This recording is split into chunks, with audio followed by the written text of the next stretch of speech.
ಪಂಚರಾಜ್ಯಗಳ ಚುನಾವಣೆಯ ಫಲಿತಾಂಶ ಹೊರಬಿದ್ದಾಗಿದೆ. ಇದರ ನಡುವೆನೇ ಕಾಂಗ್ರೆಸ್ನಲ್ಲಿ ಒಂದಿಷ್ಟು ಬೆಳವಣಿಗೆಗಳು ಕೂಡ ಗರಿಗೆದರುತ್ತಾ ಇದೆ.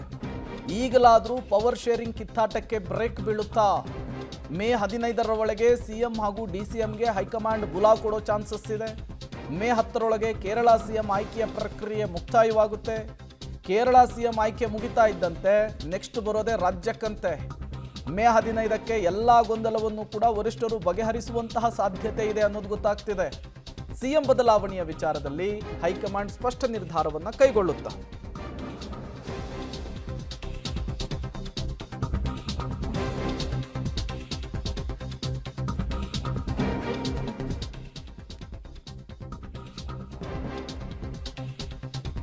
ಮೇ 10ರೊಳಗೆ ಕೇರಳ ಸಿಎಂ ಆಯ್ಕೆಯ ಪ್ರಕ್ರಿಯೆ ಮುಗಿತಾ ಇದ್ದ ಹಾಗೇನೆ ರಾಜ್ಯದ ವಿಷಯಕ್ಕೆ ವರಿಷ್ಠರು ಎಂಟ್ರಿ ಕೊಡುವಂತಹ ಸಾಧ್ಯತೆ ಎದ್ದು ಕಾಣಿಸ್ತಾ ಇದೆ.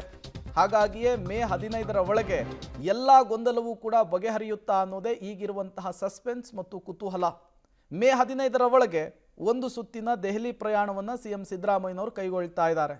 ಮತ್ತೊಂದು ಕಡೆ ಪಂಚರಾಜ್ಯಗಳ ಚುನಾವಣೆಯಲ್ಲಿ ಬ್ಯುಸಿ ಇರುವಂತಹ ವರಿಷ್ಠರು ಕೂಡ ಮೇ 10ರ ಬಳಿಕ ಫ್ರೀ ಆಗ್ತಾರೆ ಅನ್ನೋದು ಗೊತ್ತಾಗ್ತಾ ಇದೆ. ನಾನು ಹೈಕಮಾಂಡ್ ಕರೆದಾಗ ಹೋಗ್ತೀವಯ್ಯ. ಕರೆದಾಗ ನಾನು ಹೈಕಮಾಂಡ್ ಕರೆದಾಗ ಹೋಗ್ತೀವಯ್ಯ. ಕರೆದಾಗ ನಾನು ಹೈಕಮಾಂಡ್ ಕರೆದಾಗ ಹೋಗ್ತೀವಯ್ಯ. ಡೀಟೇಲ್ಸ್ ಅನ್ನು ಕೊಡೋದಕ್ಕೆ ಸುಖೇಶ್ ನೇರ ಸಂಪರ್ಕದಲ್ಲಿ ಜಾಯಿನ್ ಆಗಿದ್ದಾರೆ. ಸುಖೇಶ್, ರಾಜ್ಯದಲ್ಲಿ ಅಧಿಕಾರ ಹಸ್ತಾಂತರದ ವಿಚಾರ ಆಗಾಗುತ್ತೆ ಈಗಾಗುತ್ತೆ ಅಂಥೇಳಿ ಜನರಿಗಿಂತ ಹೆಚ್ಚಾಗಿ ಕಾಂಗ್ರೆಸ್ನ ಒಳಗಿರುವಂತಹ ಕಾರ್ಯಕರ್ತರು ನಾಯಕರುಗಳೇ ಕಾಯ್ತಾ ಇದ್ದಾರೆ. ಬಟ್ ಮೇ 15ರ ಒಳಗಾದರೂ ಮುಹೂರ್ತ ಫಿಕ್ಸ್ ಆಗಬಹುದಾ? ಬಹುತೇಕ ಮೇ 15ರ ಒಳಗೆ ಮುಹೂರ್ತ ನಿಗದಿ ಆಗುತ್ತೆ ಅನ್ನುವಂಥ ಖಚಿತವಾದ ಮಾಹಿತಿಗಳು ಕಾಂಗ್ರೆಸ್ ಪಾಳಯದಿಂದ ಬರ್ತಾ ಇದೆ. ಯಾಕಂದ್ರೆ ಮೇ 10ರ ಒಳಗಾಗಿ ಕೇರಳದ ಮುಖ್ಯಮಂತ್ರಿ ಆಯ್ಕೆ ಗೊಂದಲವನ್ನು ಕಾಂಗ್ರೆಸ್ ಪರಿಹರಿಸಿಕೊಳ್ಳುತ್ತೆ ಅನ್ನುವಂಥದ್ದು. ಆ ನಂತರ ರಾಜ್ಯದ ಕಡೆ ಗಮನ ಕೊಡ್ತಾರೆ ಅನ್ನುವಂಥ ಮಾಹಿತಿ ಬರುತ್ತೆ. ಈ ವಿಚಾರವಾಗಿ ಈಗಾಗಲೇ ಸಿಎಂ ಮತ್ತು ಡಿಸಿಎಂ ಇಬ್ಬರಿಗೂ ಕೂಡ ಒಂದು ಸಂದೇಶವನ್ನ ಎಐಸಿಸಿಯಿಂದ ಕಳಿಸಲಾಗಿದೆ ಅನ್ನುವಂಥ ಮಾಹಿತಿ ಬರ್ತಾ ಇದೆ. ಆ ಪ್ರಕಾರ ಮೇ 15ರ ಒಳಗೆ ಅಂದ್ರೆ ಮೇ 10ರಿಂದ 15ರ ಮಧ್ಯದಲ್ಲಿ ಕರೆದು ಮಾತನಾಡ್ತೀವಿ, ಇಬ್ಬರನ್ನು ಕೂರಿಸಿ ಮಾತನಾಡ್ತೀವಿ ಅನ್ನುವಂಥ ಸ್ಪಷ್ಟವಾದ ಸಂದೇಶವನ್ನು ಕೊಟ್ಟಿದ್ದಾರೆ ಅನ್ನುವಂಥ ಮಾಹಿತಿ ಬರ್ತಾ ಇದೆ.